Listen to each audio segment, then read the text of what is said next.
الفصل الدراسي الأول ফসলুন অধ্যায় আদ-দিরাসিয়্যু মানে হচ্ছে একাডেমিক, আল আউয়াল প্রথম, অর্থাৎ প্রথম একাডেমিক অধ্যায়, আমরা যেটাকে বলতে পারি যে প্রথম সেমিস্টার। আদ-দারসুল আউয়াল প্রথম পাঠ। আল ইসলামু দীনুত তাওহীদ ওয়ান নাসিহা। প্রথম পাঠে যে গল্পটি রয়েছে সেটা হচ্ছে আল ইসলামু দীনুত তাওহীদ ওয়ান নাসিহা।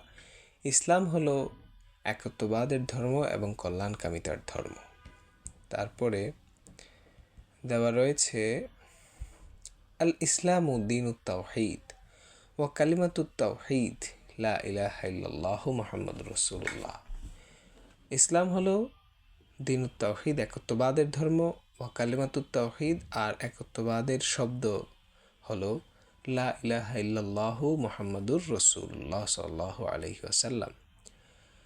সেটা হচ্ছে কালেমা। কালেমাতে তাওহীদ কি? আল্লাহ ছাড়া কোনো ইলাহ নেই। লা ইলাহা ইল্লাল্লাহু মুহাম্মাদুর রাসূলুল্লাহি সাল্লাল্লাহু আলাইহি ওয়াসাল্লাম, মুহাম্মদ আল্লাহর রাসূল।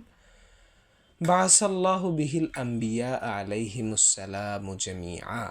বাআসাল্লাহু আল্লাহ তাআলা প্রেরণ করেছেন, বিহি অর্থাৎ তার এই কালেমা দিয়ে, আল আম্বিয়া সমস্ত নবী আলাইহিস সালামকে, জামিআন সমস্ত নবী আলাইহিস সালামকে তিনি এই কালেমা দিয়ে প্রেরণ করেছেন। আউয়ালুহুম সাইয়্যিদুনা আদম আলাইহিস সালাম, যে তাদের মধ্যে সর্বপ্রথম হলেন কে?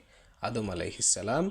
সুম্মা অতঃপর বাআসা নূহান, তারপর আল্লাহ প্রেরণ করলেন কাকে? নূহ আলাইহিস সালামকে। বিশরিয়াতিহি, নূহ আলাইহিস সালাম শরীয়ত নিয়ে আসলেন। ও আখিরুহুম এবং নবীদের ধারাবাহিকতায় সর্বশেষ সাইয়্যিদুনা মুহাম্মাদুন সাল্লাল্লাহু আলাইহি ওয়াসাল্লাম, আমাদের নবী হযরত মুহাম্মদ সাল্লাল্লাহু আলাইহি ওয়াসাল্লাম।